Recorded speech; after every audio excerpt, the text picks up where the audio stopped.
Hi, everybody. I am Suzanne Shirley, Emerald Ambassador with Plexus. We're here with the Freedom Team, and we're joining together with another team tonight to do an amazing book study. Finally, we're doing another one together. I'm so excited. John Maxwell's 25 Ways to Win with People.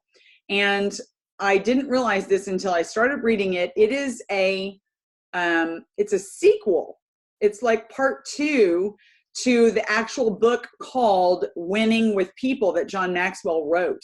He wrote that book first, and then Les Parrott, which is a certified psychiatrist, psychotherapist, psychologist, one of his great friends, encouraged John Maxwell to go ahead and write this book on some typical practical ways that he always sees John Maxwell doing. In other words, he's just like it comes naturally. The things that he's sharing in this book are so natural to John Maxwell that he just naturally does them all the time. And so what he's doing is he's sharing with us the top 25 ways to make somebody feel like $1 million. And I'll tell you this right now. This is not necessarily easy to do, because what you're doing is when you do that, you're focusing on other people. And the very first place that it starts is by making sure that you have a full cup, that you know inside of yourself, in your mind and your soul, that you have true value. 100% true value. So let's talk about what that means. In chapter 1, John talks about how you must start with yourself. The whole book is basically meaningless to a person who does not have a sense of self-worth, a full sense of self-worth, meaning that yes, you are flawed. Yes, I look at things through a Christian set of eyeglasses. I always look through a Christianity viewpoint. That's my worldview. So that's how I look at everything. So looking at things through a Christianity worldview, you must realize and know in your soul that you are valued by God, that you are loved, that you are forgiven. And if you know that your value is of the utmost, because God loved you so much that he gave his life for you and that he continually forgives you of your sin, then you know your value and your self-worth on the inside. You must start with yourself. Your relationships can only be as healthy as you are. So the healthier that you are, the healthier your relationships are going to be. Look, this is winning with people. If you want to win with people, you have to be starting out as a winner yourself. You have to be a winner yourself. Or at least you've got to be on your way to becoming a winner. If we do not form a winning character, we're sure to lose with other people. We've got to form a winning character. Now, what does that look like? You cannot be happy without being healthy. You're just not going to be a happy person without being healthy. The new research reveals that you cannot be happy simply by unencumbered by depression. You can't just remove the negativity, remove the depression, remove the stress, remove the anxiety, and all of a sudden you're a happy person. Doesn't work like that. No, you have to be happy. You cannot be happy unless you're actually healthy. But what does healthy mean? It's more than being not sick. Emotional health is more than the absence of dysfunctional emotions. Emotional health is at the center of winning with people. You have to be emotionally healthy. You cannot give what you don't have. If you don't have it inside of you, you can't give it away. And there's all kinds of people that try to fake it, but it just doesn't work. So Les Parrott says, as a psychologist, you will only be able to take a person as far as you have gone yourself. Why is that? because you cannot give what you don't have. You cannot enjoy others. You cannot enjoy others until you enjoy yourself. The bottom line is, if you're not becoming a winner, you'll find it almost impossible to win with others. You have to be a winner to certain respects, and you have to be working on becoming the best winner you can be so that you can win with people. No one can sincerely try to help another being without helping himself. And that's Charles Warner. When you end up helping others, you're helping yourself. Did you know that? Whenever you pour out to others, you're really helping yourself as well.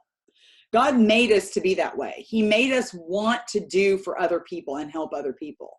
And by doing that, it's rewarding. It makes you feel like you have a sense of purpose. So that's in so many different ways it helps us to help others. Being a winner comes down to one thing: your value. Being a winner comes down to one thing: your value. Winners are valuable. Valuable. I'm doing a Bob Heilig training right now.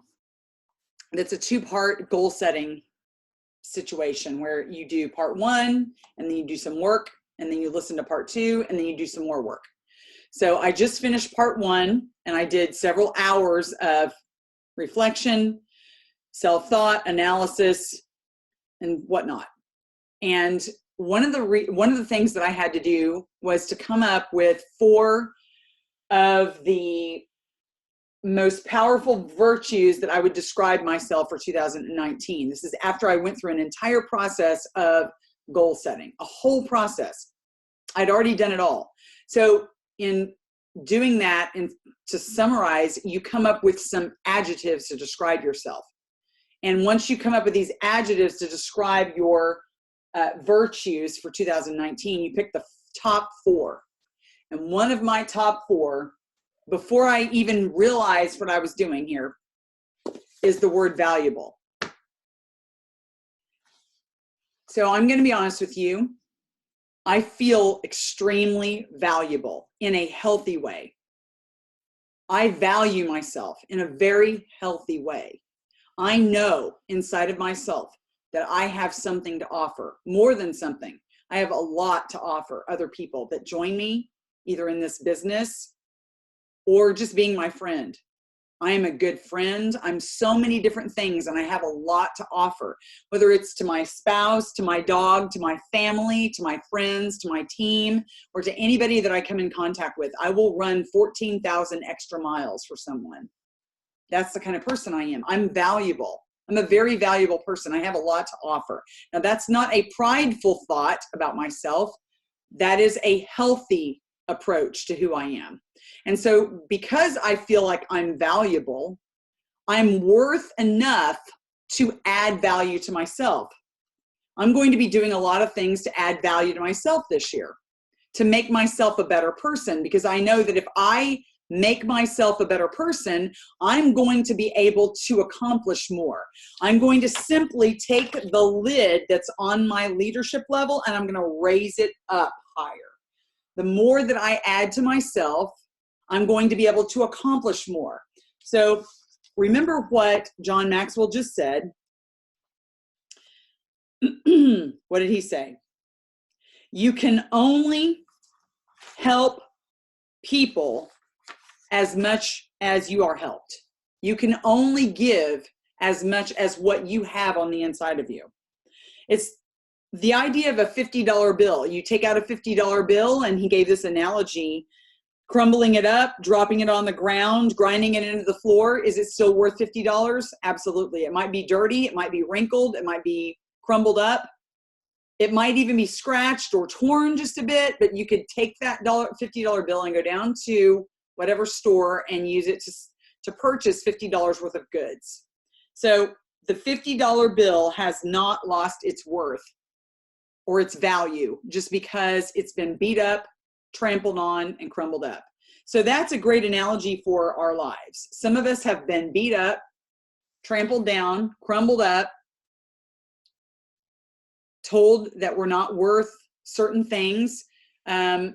Maybe someone has told us that they're disappointed in us. We didn't live up to their expectations or whatnot.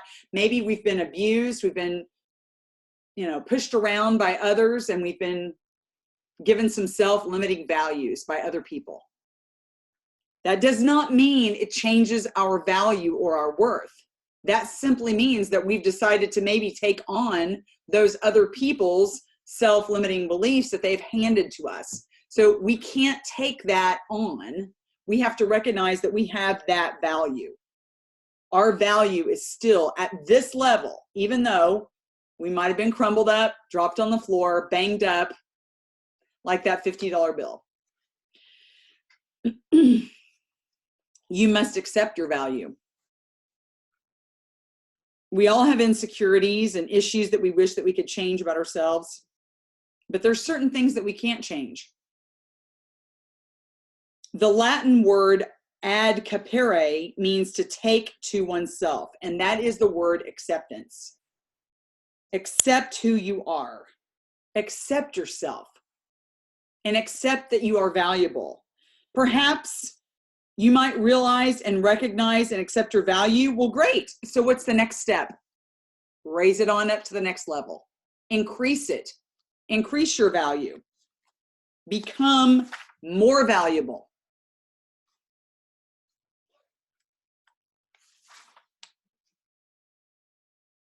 Increase your value to others by solving as many of your own problems as you can.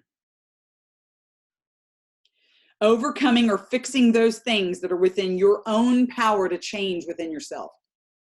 What are some of those things we might be able to change? What if you struggle with maybe a temper? You get angry easily. You have difficulty setting boundaries with people.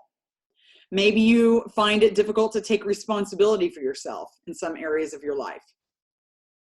Maybe you have some bad habits, or maybe your attitude needs to be changed. It's out of control, and maybe it needs to be revamped. It's okay.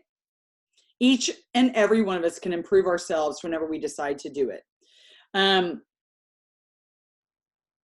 Do not mindlessly accept any kind of restraints on your own abilities. You have the capability to challenge them and keep growing. Don't let someone else and what they've told you or assigned to you restrain you and hold you back. There are several analogies given in this chapter, which I'm not going to go over, but we cannot take on someone else's values for ourselves. We have to value ourselves, and then we have to grow our value. Also, you have to believe in your own value. You've got to believe in it. You've got to believe it with such conviction that you'll be willing to bank on yourself. I know in my soul, with every fiber in my being, that in my business, if I keep doing what I'm doing every single day, and I never give up, and I'm relentless, and I keep adding value to myself, and I keep pushing the limit with my skills and learning new skills and getting myself out there and talking to more and more people, I know that I will be a diamond. I don't doubt that one bit. I do not doubt that. And I'm actually not worried about the time frame. But you have to have that kind of conviction and that kind of belief in yourself, or else you'll never get to those places in your life where you want to get to.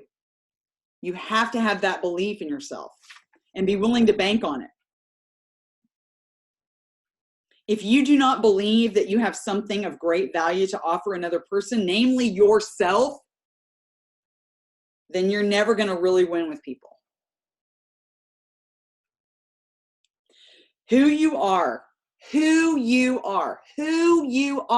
is your greatest asset that you can offer to anyone and that you'll ever possess. It's who you are. You know, Bob Heilig talks about in this latest training he's done. He talks about how when people are doing goal setting, they operate out of currently what they have instead of who they are and what they want to be, the being that they are. They look at what they have. currently in their circumstances instead of concentrating on being a certain way. And what I'm trying to get across to you here is that you've got to recognize that who you are, your being, is the most powerful thing, the most powerful asset you've got. And you've got to bank on that and have conviction and believe it. And then you've got to increase it. You've got to work to get it higher. And believe that with so much conviction that it's going to be a part of your character. And when you operate from the heart and you have these characteristics that come out of you and you're operating from the heart, you can't lose. You're going to win with people. I feel like the whole book study is done, but that's really the beginning of it. So what about chapter 2? Practice the 30-second rule. What's the 30-second rule? In the first 30 seconds of a conversation with someone, say something encouraging to them. How can you make them feel good about themselves? Instead of when you walk up to somebody, I know because I am this is all of us. We all do it, okay? I relate to this. When we're always thinking about ourselves. We're thinking, how can I look good to this person? I've got to make a good impression. I got to look good.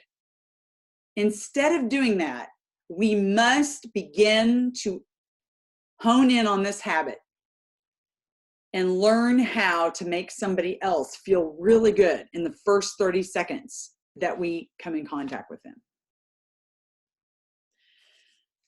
them. So John Maxwell talks about how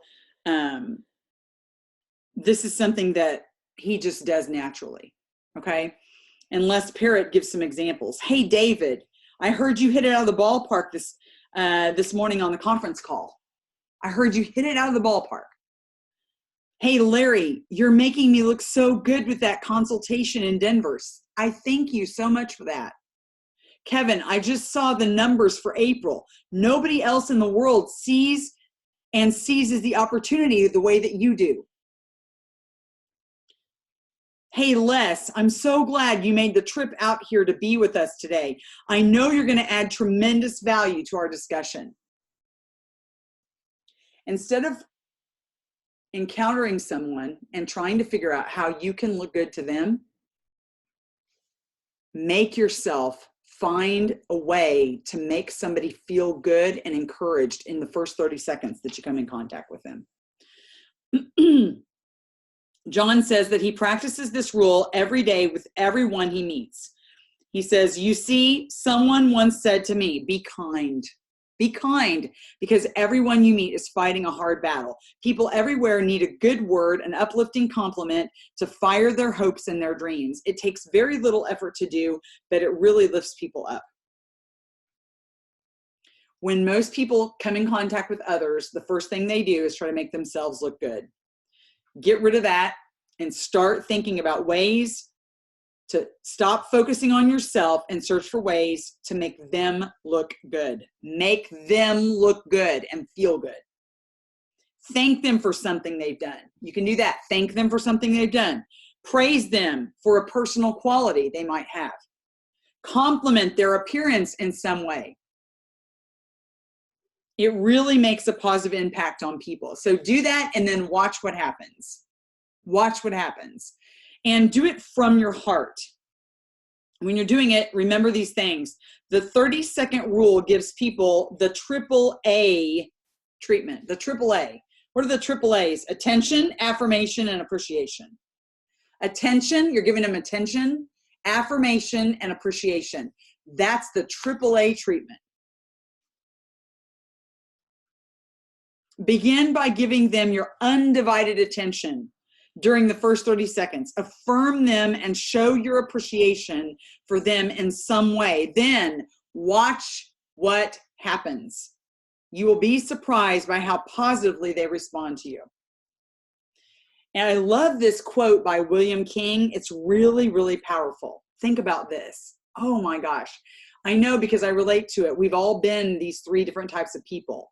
A gossip is one who talks to you about other people. A bore is one who talks to you about himself. And a brilliant conversationalist is one who talks to you about yourself. Remember this, that the 30-second rule gives people energy. When some tired children were given a word of praise or commendation, this testing system shows an immediate upward surge of energy in children when they were given praise. When the children were criticized or discouraged, this testing system showed that their physical energy took a sudden nosedive. How does it feel when someone criticizes you? Do you like it? Do you think, I need to hear this because this person knows what they're talking about? You know, we've all made that mistake. I was a teacher for 23 years. I am confident that I criticized students probably on a regular basis until I realized by failing so often that that was not getting me anywhere. Probably learned the hard way. Doesn't mean that I completely was, perfected in that. Have I still made that mistake with people on my team? Absolutely. But I'm going to tell you this. If you read Dale Carnegie's book, How to Win Friends and Influence People, one of the number one principles of that book is to never criticize anyone. And I mean it. Do you hear me? Dale Carnegie, How to Win Friends and Influence People. Number one, top 5 principles of the book.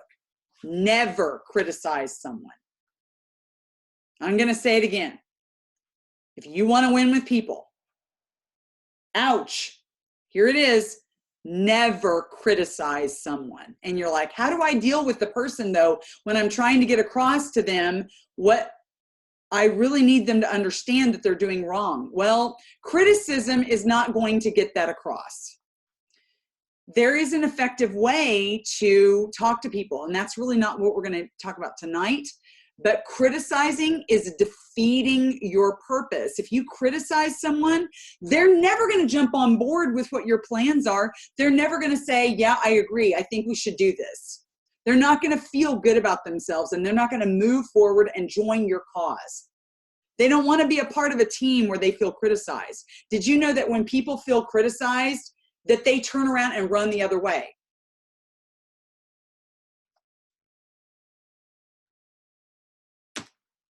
When someone has criticized me, I want nothing to do with whatever it is they're doing.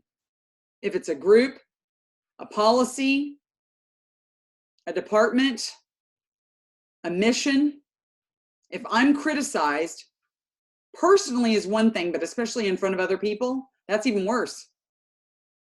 I want nothing to do with either that mission, that policy, that department, and especially that person who's done that. I will never think highly of them because I feel dejected, worthless, put down.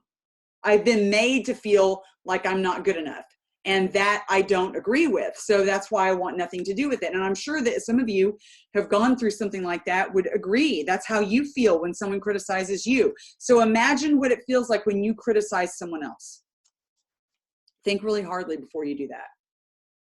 I'm not saying you're never going to make that mistake, and I'm never going to make that mistake again. We're going to do it again. We're going to make that mistake, but we've got to really work on that. The 30-second rule instills motivation. So first of all, you're going to give people energy.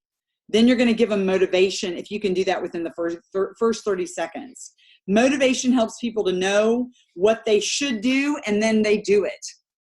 Motivation helps people to know what commitment they should make, and they make it. Motivation helps people to know what habit they should break, and then they break it. Motivation helps people to know what path they should take, and they take it. Now, who could pass that up, right? And it also helps you. Remember, you can't help others without also helping yourself. Criticism from Benjamin Franklin, one of our founding fathers, was writing a letter to John Paul Jones, and I love this. It's so good. We've got to hear it, right? It's about criticism. Criticism makes people feel defeated, so don't do it. Just don't do it. Hereafter, if you should observe an occasion to give your officers and friends a little more praise than is their due, and confess more fault than that you can justify be charged with, and to give more and to confess more fault than you can justly be charged with, you will only become the sooner for it a great captain. Criticizing and censuring almost everyone you have to do with will diminish friends, increase enemies, and thereby hurt your affairs. Diminish friends, increase enemies, and hurt your affairs. Don't criticize. Affirm people. Those who add to us draw us to them, and those who subtract from us cause us to withdraw. Last week, I spoke with an individual privately, a friend of mine, where I was told a certain scenario that I won't go into detail about, but they felt very criticized. They were told that they were not doing what was expected of them, and so therefore they felt defeated. They felt like they would never measure up, and actually they were performing at the top. So what was the end result that person decided to do? That person decided to not be a part of anything that was going on with the person that criticized them. They decided to completely retreat and move away from them and not have anything to do with it. In fact, some of the people that were in that group with that person who left with them because they agreed with them. Now, do you want that to happen, or do you want people to join your cause? I think that's what we want. We want people to join our cause. Chapter 3 and 4. Here we go. Chapter 3, let people know that you need them. That's so important. People need to feel needed. Oh my gosh, they need to feel needed. The greatest compliment was ever paid me was when someone asked me what I thought and attended to my answer.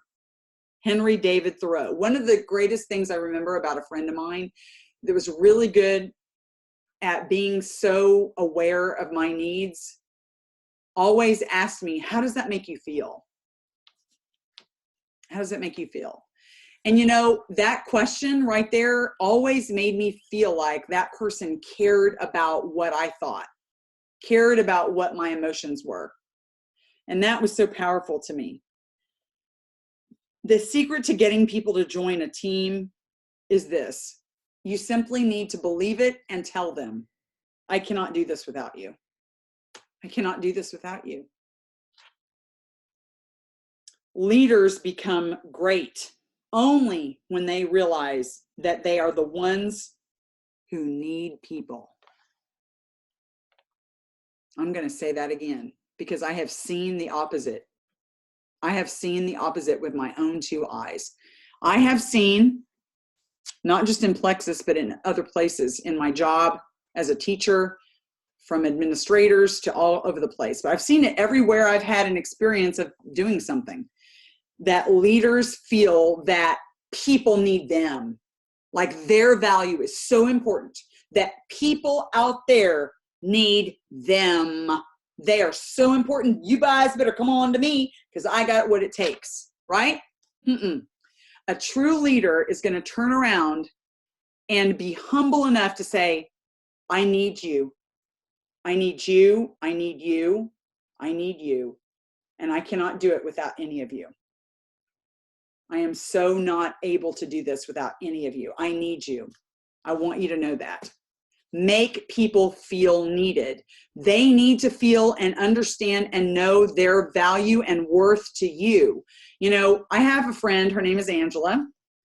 She is one of my sweetest, closest, most kindest friends who always checks in on me, sees how I'm doing. How are you sleeping? How was your day? How's Tom? How are things going? Tell me about your business. What's going on? What's going on with you this week? That's her.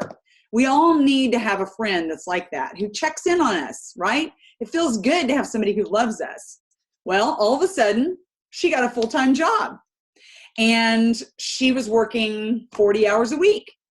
And she didn't have time to check in on me and say, how was your day? How are you sleeping? How's Tom? How's your business? What's going on? What's going on with you this week? And the first thing I told her was, when there was such a huge gap in my life that she used to fill, as I told her, you don't need me anymore. You're not talking to me anymore. I felt like I had a part of your life, and I need to feel needed, like you need me in your life. And I just don't feel like you need me anymore. I remember saying that to her. But really, you know what I was saying? I need her. That's what I was saying to her as well. People need to feel loved. Let them know how much you need them. John Maxwell says, I realized that if I were to ever achieve something great, it would be the result of turning the dream from me into we. Any dream I could achieve without the help of others was way too small, according to John Maxwell.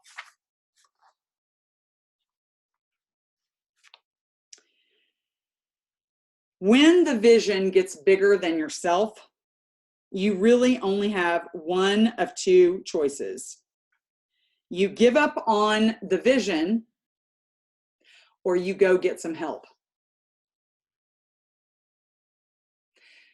You can't do it alone. Whatever it is, you can't do it alone. You're not going to ever accomplish something humongous, some ginormous thing by yourself. You're going to need some help. And asking others for their help is a great way to make them feel like $1 million. Because I just said it. Number one, people need to feel needed. Everybody likes to be an expert. So ask them for their help. They're going to run across the street and face incoming traffic just to give you directions if you ask them. Watch how people do that. People love to do that. And that's an example that John Maxwell gives in the book. People love to be an expert. They love to feel like they know something that no one else knows. So give them a chance to be an expert. People need to know that they need people.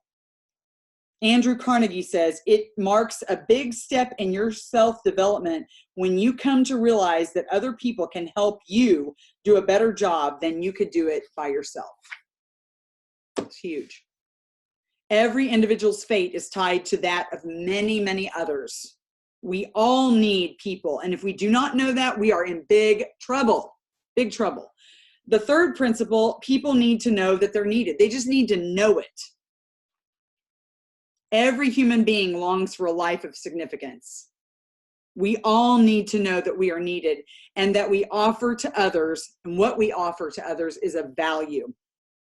And finally, people need to know that they helped you, that they actually gave you some help and it helped you. So good leaders make people feel that they're at the very heart of things, not on the outside, on the periphery. They need to feel like they're on the inside, not excluded on the outside. They need to feel like they're on the inside, guys. Walter Shipley of Citibank says, I get credit for providing the leadership that got us there, but our people did it. He gets the credit, but the people did it. Right? It's not a sign of weakness to let other people know that you value them. It's not a weak thing. It's a sign of security and of strength and vulnerability. And finally, research has proven long ago that when people feel needed, they're far more likely to be productive and creative. Don't you want some productive and creative people helping you? The person who feels needed consistently performs better. Mm-hmm. You know, when a student in my class asked a question and I thought it was a really great question, I let them know that, hey, that was a really great question. You just contributed to the discussion of the class. Thank you so much. That added so much value to the discussion. You know, they loved that because it made them feel intelligent. It made them feel valuable, like they were exactly right in the middle of everything that we were doing, and that they were a part of things. And it just like you could see the light come on their face.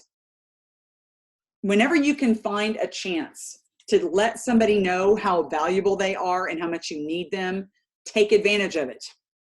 And finally, the last chapter that we're going to talk tonight is about creating a memory and then visiting it often.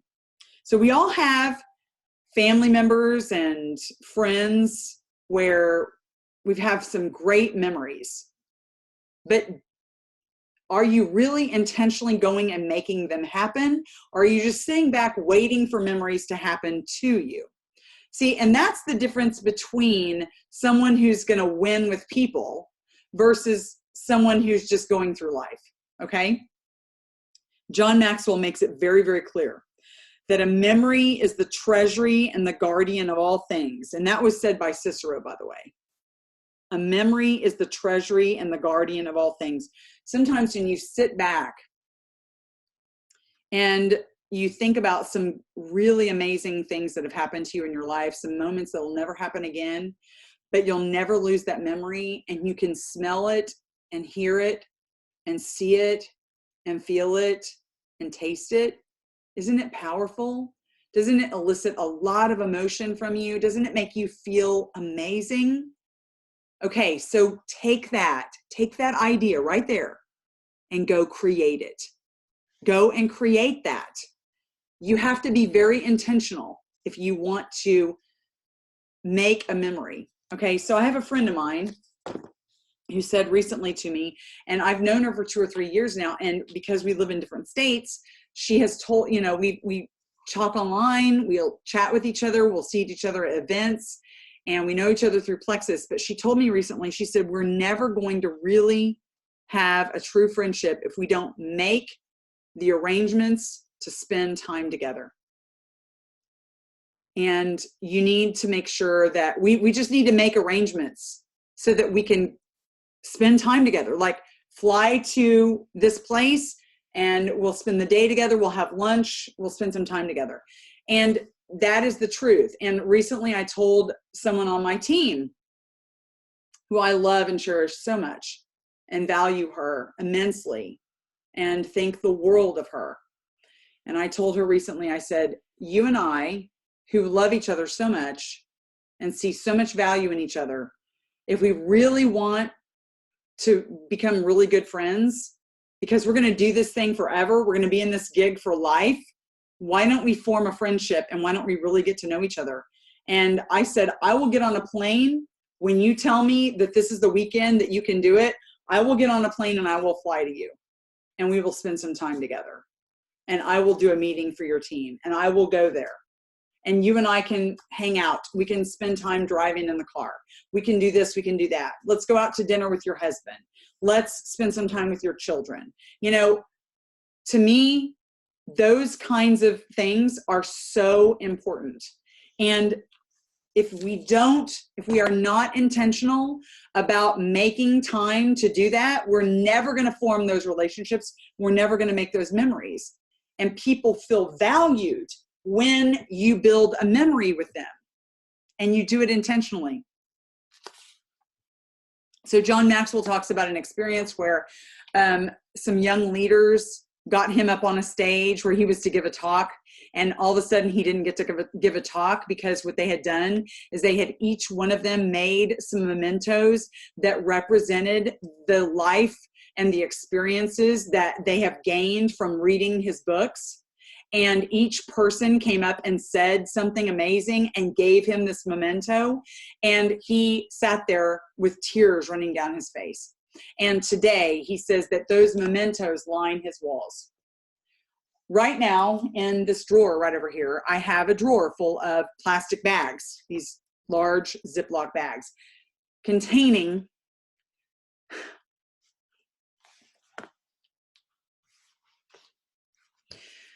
handwritten notes, photographs, and things that my students have given to me over the last 23 years. And I value those more than I'll ever, I can't even talk. I will value those more than anything in the world. They have forgotten long ago that they wrote that sweet note or they gave me that sweet gift or whatever. But I'll never forget. You have to take the time to write a note. You have to take a time to buy something that's valuable or something that marks a memory. You have to make the time, the quality time to spend with someone so that you can make a memory. So there's people that have experiences together, like families, husbands and wives will go through difficult times together. You'll have married couples that do that. You'll have families that bond, soldiers and teammates. Teammates that are in a sport together or soldiers that are out fighting a battle, they bond together because they have these shared experiences that they'll never forget. And many times they will sit down and recall those experiences that they lived through together because they're so powerful. Their lives were changed for the better, or they learned something from it and they got through it together. And to them, it means more than anything. And those are powerful, powerful memories. And those experiences bonded those people together, guys, bonded them together. Do you see how powerful it is to make memories intentional? If you want to build people up and you want to bond them together and you want to grow a team and you want to have people that love you and cherish you and both of you cherish each other and everyone buys in, you have to create memories. You have to do that. So, what are some hints for creating memories? Well, make it happen. You can make memories. You don't have to just wait around for them to happen. You can make them. Number 2, take some time. Set aside some time to make something happen. If you do not carve out that time, like I just told you about those friends of mine, someone on my team, someone outside of my team, in the last 2 weeks, those conversations have happened. If we do not make intentionally that time, we're never going to make those memories. You simply cannot make memories with people if you don't take the time to be with them. Number 3, planning. You've got to plan for something to happen. Most people do not lead their lives. They just go around accepting their lives. They don't lead them, they accept them. They wait around for memorable experiences to happen, and they never give a thought to planning an experience that will make a memory. Don't do that. Don't just accept your life. Plan your memories. Creativity. Find a way to make something happen. Get creative. And John gives that example of the Holiday Bowl where they're sitting there and the game is boring. And so because it's so boring, he goes out and buys newspapers for everybody to read. And another guy who's sitting there goes around and buys 100 bags of peanuts. And everybody eats peanuts and reads the newspaper at this game. And they don't even remember the outcome of the game.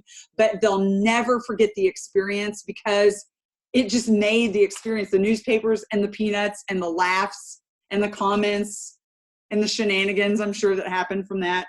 It'll never be, it's an unforgettable experience. It's a memory. And shared experiences happen together. Make something happen together. Memories compound when you experience them with people that you love. The mementos I talked about,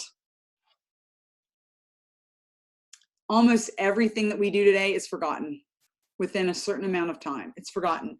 So you've got to retrieve a memory, and you've got to do that because if you write something down or you have a photograph of it, you have some sort of a memento. It's going to recall that memory, and you're going to have something that you can lay your hands on and remember it. Those are so important.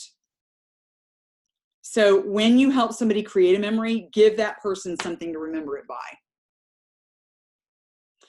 I can go into my closet right now and lay my hand on pieces of jewelry given to me by my teammates, either people outside of my team or on my team, or things around my home. In my drawers, I have things right here on this desk that people gave me. Call me crazy, but it's one of them is sitting right here. One of the girls, this is just a Post-it carrier, okay? It's got Post-it notes coming out of it. But I was a gold ambassador when this was given to me. Gold ambassador. And I was going to go Ruby. And one of my ambassadors gave that to me. It was in a box and everything. Do you know how much that meant to me? I'll never forget it. I'm not going to ever get rid of this. I had another girl at convention, Leah Lundgren. So I don't know if she's watching this, but I had just gone Emerald. And she walks up to me at convention. Oh my gosh, I'll just cry if I remember this. She walks up to convention. She's like, hold your hand out. And I did. She's like, close your eyes. And I did. And she put it in my hand. And she's like, now open your hand. And I did. And you know what was in it? An emerald. Do you know how important that is to me? I'm never going to get rid of this.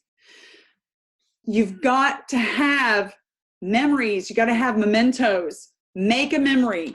Get something to remind you of that memory. Make people feel valuable. Next week, we're going to talk about chapters 5, 6, 7, and 8. Complimenting people in front of others. Oh my gosh. Giving others a reputation to uphold. Saying the right words at the right time, and also encouraging the dreams of others. And I cannot wait to unpack those chapters for you.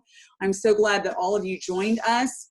And wow, I finished way under an hour. So what we're going to do is we're going to have a little Q&A and we're going to have a reflection. And if you didn't join us live, you won't be able to be a part of it, because I want my team and our people that participate to feel like they can open up and share from the heart and not have it publicized. So anyway, I love all of you. Please read the John Maxwell chapters and join us next week. We would love to have you. And if you don't have the book, it's okay. Just join us anyway. Everyone is welcome. I love you all so, so much, and God bless you.